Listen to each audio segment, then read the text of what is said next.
तो गाइज अगर तुम सभी लोगों को सोलो लेवलिंग का सीजन 3 चाहिए तो कमेंट में बता देना। और इसी के साथ ही तुम सभी लोगों का बहुत बहुत शुक्रिया, क्योंकि तुम सभी की वजह से, तुम सभी के सपोर्ट की वजह से हमारे चैनल पे 1 CR व्यूज कंप्लीट हो चुके हैं। और मैं दोबारा कहूंगा तुम सभी का दिल से शुक्रिया। और अब वीडियो को शुरू करते हैं। तो गाइज आज की इस वाली वीडियो में हम लोग सोलो लेवलिंग के सीजन 2 के फाइनल एपिसोड का हिंदी एक्सप्लेन करने जा रहे हैं। और वीडियो को शुरू करने से पहले एक और बात, आज की जो वाली वीडियो होने वाली है वो एक मानवा एक्सप्लेन वीडियो होने वाली। तो ऐसा हो सकता है कि तुम्हें एनीमे और इसके अंदर एक दो चैप्टर्स का डिफरेंट देखने को मिल जाए, लेकिन तुम लोग इस चीज को ज्यादा माइंड मत करना। और एक और बात, अगर तुम्हें सोलो लेवलिंग से आगे की कहानी जाननी है तो तुम लोग हमारा सेकंड चैनल भी सब्सक्राइब कर सकते हो और उसकी लिंक तुम्हें डिस्क्रिप्शन में मिल जाएगी। तो अब वीडियो को शुरू करते हैं। तो प्रीवियस वीडियो की आखिर में हम लोगों ने देखा था कि बाइक की आंखों के सामने उसका फ्रेंड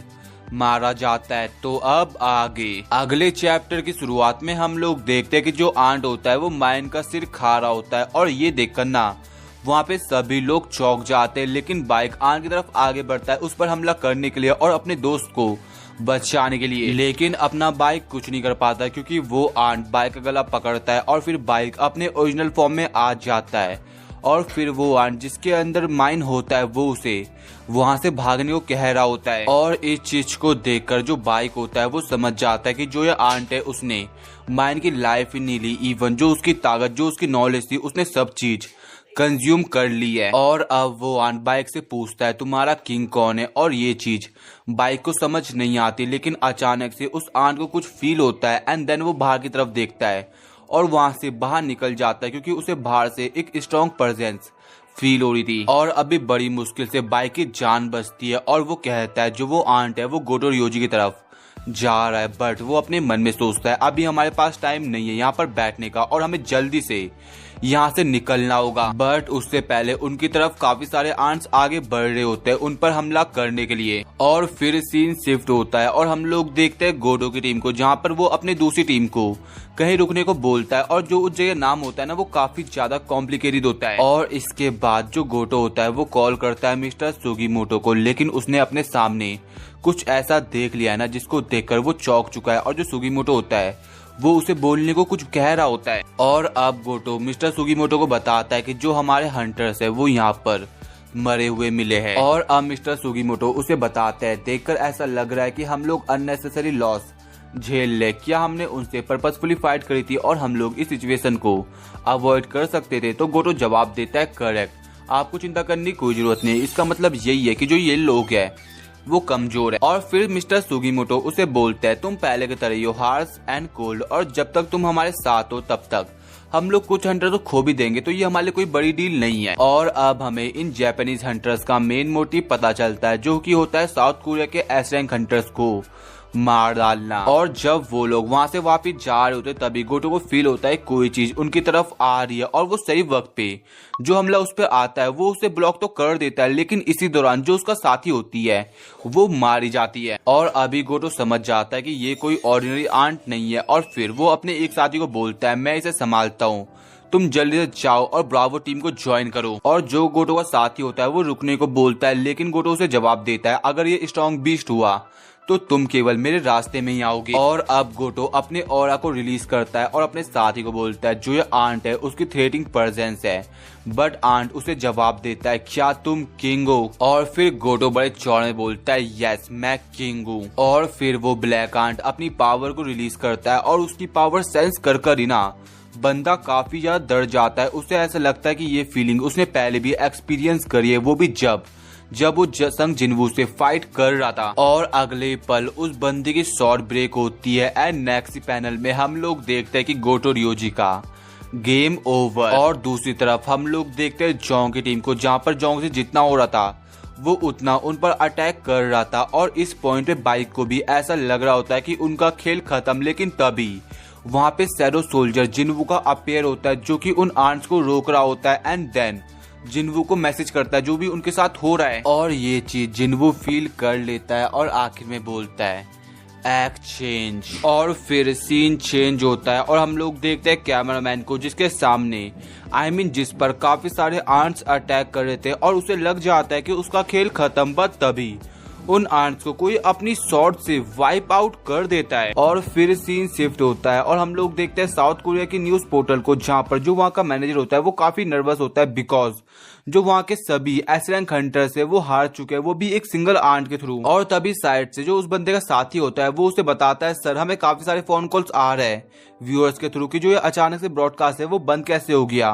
तो मैनेजर जवाब देता है, तुम मुझसे क्या एक्सपेक्ट करते हो कि क्या मैं टेलीविजन में ये दिखाऊं कि जो हमारे हंटर्स है वो कैसे मारे जाते हैं। और अभी उस मैनेजर को लग रहा होता है कि सभी चीजें खत्म हो चुकी है, बट साइड से एक और बंदा उसे बुलाता है और कुछ दिखाता है। और ये चीज देखकर ना मैनेजर काफी ज्यादा सरप्राइज हो जाता है, बट वो अपने साथियों को फिर से ब्रॉडकास्ट करने को बोल देता है। और तभी उस मैनेजर का साथी उसे बोलता है कि अगर वो लोग फिर से लाइव जाते तो वो किसी भी हॉरिबल चीजों को एडिट नहीं कर पाएंगे। और तभी मैनेजर चिल्लाते हुए उन सभी को बोलता है कि हमने पहले ब्रॉडकास्ट को रोक दिया और इससे वॉश क्या होगा, अभी हम लोग लाइव जा रहे चाहे कुछ भी हो जाए। और अब वो लोग फिर से लाइव जाते हैं और जो उनका भाग्य है ना वो संग जिन्वू पर निर्भर करता है। और अभी हम लोग संग जिन्वू की एक काफी बैडेस्ट एंट्री को भी देखते हैं। और अभी तुम लोग जिन्वू की एक बड़ी सी आर्मी देख सकते हो। और इसके बाद संग जिन्वू सबसे पहले आयरन को बोलता है एंड देन आयरन अपनी प्रोवोकेशन स्किल का यूज करता है और जितने भी आंट्स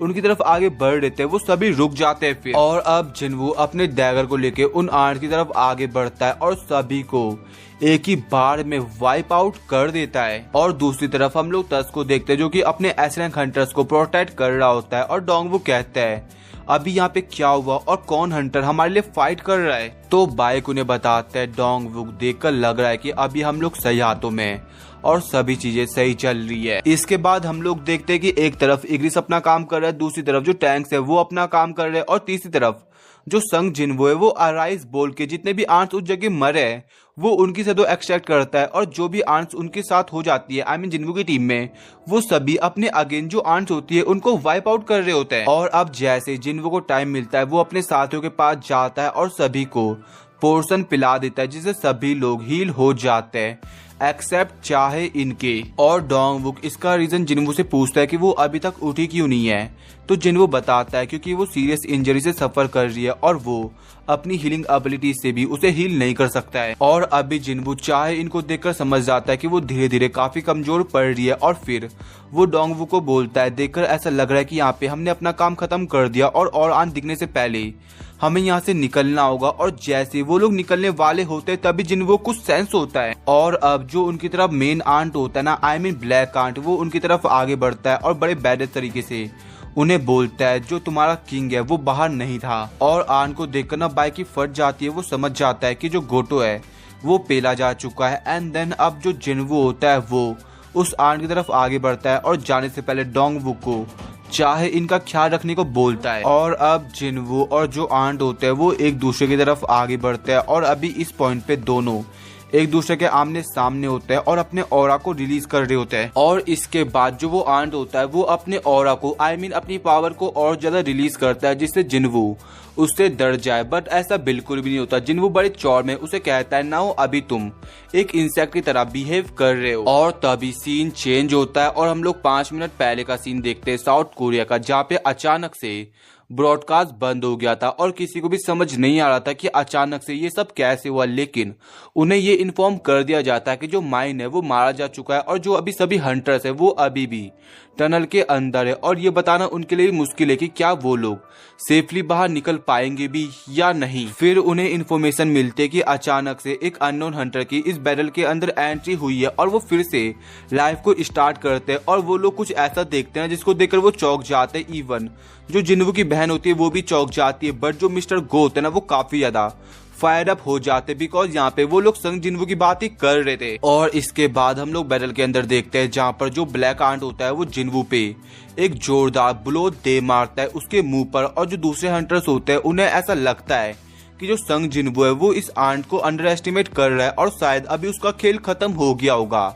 लेकिन अगली पल हम लोग देखते हैं कि इस अटैक से ना जिन्वू कुछ भी फर्क नहीं पड़ा था। और उसके बाद जिन्वू अपनी कमांडर टच स्किल का यूज करता है और उस आंट को घुटने टेकने में मजबूर कर देता है। एंड देन फिर वो उसके क्लोज आता है और उसके मुंह पे एक जोरदार ब्लो दे मारता है और इस अटैक का इम्पैक्ट इतना ज्यादा होता है ना कि जो आंट होता है वो दूर जाके बिल्डिंग दीवारों पे टकरा जाता है। और ये चीज देखकर ना जो दूसरे लोग होते हैं वो काफी चौंक जाते हैं। बट फिर साइड से डोंग वो कहता है, कोच बाइक, कोच जोंग, क्या आप लोग श्योर हो कि ये एक मैक टाइप हंटर है? तो बाइक जवाब देता है, मैं ये बात जानता था कि ये ताकतवर होगा, लेकिन मैंने ये भी इमेजिन नहीं किया था कि ये इतना ताकतवर बन जाएगा। लेकिन अब फिर से जो वो आंट होता है ना वो जिन्वू की तरफ फिर से आगे बढ़ता है, जो देखकर जिन्वू अपने मन में सोचता है कि जो ये आंट है उसकी बॉडी काफी टफ है बिकॉज ऑफ इसके बाहर के कंकाल के कारण ये कितना इरिटेटिंग है। एंड अभी ना जिन्वू काफी ज्यादा भयानक लग रहा होता है और अब वो आंट जिन्वू पर हमला करता है, लेकिन जिन्वू उसके हमले को ब्लॉक करता है। एंड देन फिर जिन्वू उस आंट के पेट में मारता है, तो जो वो आंट होता है वो जिन्वू के मुंह पे दे मारता है और ऐसे ही ना इनके बीच फाइट चल रही होती है। और अब वो आंट भी यही सोचता है कि वो इस बैटल को हार रहा है और उसके मन में यही सवाल चलता है, आखिरकार जो ये बंदा है वो है कौन? लेकिन आखिर में जिन्वू उस आंट के क्लोज जाता है और उसके मुंह पे एक जोरदार ब्लो दे मारता है। लेकिन अभी भी जो वो आंट होता है वो हार नहीं मानता, वो अपने मुंह से अपनी जीभ निकालता है और अपनी जीभ का यूज करके जिन्वू को छोटी सी खरोच दे देता है, जिससे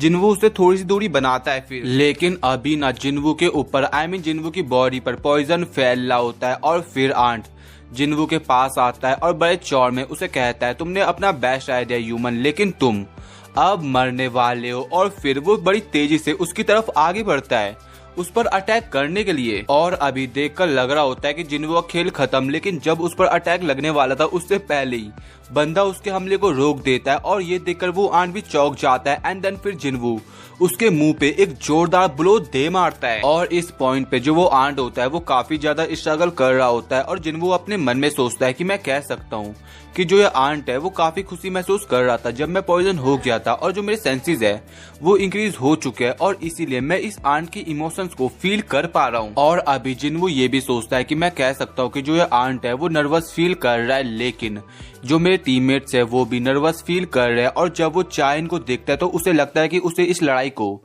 जल्दी खत्म करना होगा और इसीलिए वो एक जंप लगाता है और आंट के ऊपर एक जोरदार किक दे मारता है। बट उधर कोई होता ही नहीं है, जिसका मतलब यही है कि जो आंट है उसने उसके हमले को डॉज कर दिया है। और फिर जिन्वू आसमान की तरफ देखता है और वो ये नोटिस करता है कि जो अभी आंट है वो आसमान में उड़ रहा है। और अभी वो आंट ये चीज रियलाइज कर लेता है कि वो उसे ताकत के मामले में नहीं हरा सकता और इसीलिए अब वो अपनी स्पीड का यूज करने वाला है। और अभी जो ब्लैक आंट और जिन्वू होते हैं ना वो फिर से एक दूसरे के आमने सामने होते हैं, लेकिन जब वो आंट जिन्वू पर अटैक करता है तो वो नोटिस करता है कि जिन्वू ने उसके हमले को डॉज कर लिया और इनकी फाइट देखकर ना कोई भी नहीं बता सकता कौन किसको डोमिनेट कर रहा है। लेकिन जो ये आंट होता है ना वो जिन्वू को देखकर अपने मन में यही सोच रहा होता है कि ये मेरे को कीप अप कैसे कर पा रहा है। लेकिन दूसरी तरफ जिन्वू अपने मन में सोचता है कि जो ये आंट है वो शायद डीमन किंग से ताकतवर है, लेकिन मैंने अपना लेवल अप किया है डीमन किंग को हरा के और अभी मेरे पास काफी पावरफुल वेपन है और इसीलिए अब वो उसे काफी ज्यादा डैमेज दे देता है, जिसको तुम स्क्रीन पे देख सकते हो। और अब जिन्वू उस आंट का दी एंड करने वाला है और सबसे पहले जिन्वू डैगर का यूज करके उस आंट पर मल्टीपल अटैक करता है एंड देन फिर वो क्रिटिकल अटैक का यूज करता है और फिर से उस पर काफी सारे ब्लोज दे रहा होता है और तुम लोग खुद देख सकते हो कि उस आंट की हालत क्या हो चुकी है। इसके बाद जिन्वू को नोटिफिकेशन आता है कि जो उसका क्रिटिकल अटैक है वो अपने मैक्सिमम लेवल पे अपग्रेड हो चुका है, जिसका नाम है म्यूटिलेट। और दूसरी तरफ जो वो आंट होता है ना वो वहाँ से भागने की कोशिश करता है, लेकिन जिन्वू बड़े बैलेंस तरीके से उसकी तरफ देखता है और बोलता है, अबे तो जाने की कहाँ सोच रहा है। एंड देन अपने म्यूटिलेट स्किल का यूज करके लगातार उसे काट रहा होता है और यहाँ पे ना जो आंट है उसका खेल खत्म होने वाला है। बट उससे पहले वो जो आंट होता है ना ब्लैक आंट वो चीखने लग जाता है, जिससे जो उसके सभी सोल्जर्स होते हैं आंट सोल्जर वो उसके पास आ जाते हैं एंड फिर जिन्वू की तरफ वो अटैक करने का उन सभी को ऑर्डर देता है। लेकिन इससे जिन्वू को कुछ भी फर्क नहीं पड़ता, वो अपनी सैलो आर्मी को समन करता है और फिर से एक भसड़ शुरू होने वाली है। और अब हम लोग देखते हैं कि एक तरफ इग्रिस आंट को डोमिनेट कर रहा है, दूसरी तरफ जो ऑर्स होते हैं वो आंट को डोमिनेट कर रहे हैं, तीसरी तरफ जो टस्क होता है वो अपने फायर पावर का यूज करके एक ही बार में मल्टीपल आंट्स को मार देता है। और आखिर में जब जिन्वू आगों की लपटों से निकलता है तो ये देखकर आंट की भी फट जाती है। वो समझ जाता है कि उसे यहाँ से निकलना होगा क्योंकि यहाँ पे उसका दम नहीं चलने वाला है। और अब वो आंट वहाँ से भागने की कोशिश करता है, लेकिन जिन्वू इजीली उसे दबोच लेता है एंड देन अपनी मल्टीट्यूड स्किल का यूज करके उसे काट देता है। एंड अब फाइनली अपने जिन्वू ने उस आंट को हरा दिया है। और अब सीन शिफ्ट होता है और हम लोग देखते हैं बाइक को, जो कि अपने जिन्वू को चाहे इनके बारे में बताता है, जिसकी हालत अभी काफी ज्यादा खराब हो चुकी है। और अभी जिन्वू को ऐसा लग रहा होता है कि उसने काफी सारा समय लगा दिया, लेकिन तभी अचानक से उसे कुछ याद आता है और वो अपने सोल्जर्स को माइन को ढूंढने को बोलता है। और जैसे जो उसके सोल्जर्स होते हैं वो माइन की बॉडी को ढूंढते हैं, वैसे ही अपना जिन्वू उसकी शैडो को एक्सट्रैक्ट करता है। और जब माइन की शैडो एक्सट्रैक्ट होती है ना, तो वो सीधे चाहे इनके पास जाता है उसे हील करने के लिए, और माइन उसे बिना किसी ऑर्डर के हील करने लग जाता है। और लास्ट में बंदा माइन की शैडो को टर्मिनेट भी कर देता है बाइक के कहने पर। और इसके बाद सीन शिफ्ट होता है और हम लोग देखते हैं हेलीकॉप्टर का सीन, जहाँ पे सभी हंटर्स हेलीकॉप्टर में वापस जा रहे होते हैं साउथ कोरिया जाने के लिए। और दूसरी तरफ हम लोग जिन्वू को देखते हैं, जो कि अभी भी जेजू आइलैंड में रुका हुआ है, क्योंकि उसे एक अनफिनिश बिजनेस को निपटाना है। और अब हमें पता चलता है कि जो जिन्वू का लेवल है वो 100 लेवल हो चुका है, और बंदा उसी जगह आ जाता है जिस जगह उसने उस ब्लैक आंट को मारा था। एंड देन फिर वो बोलता है अराइज।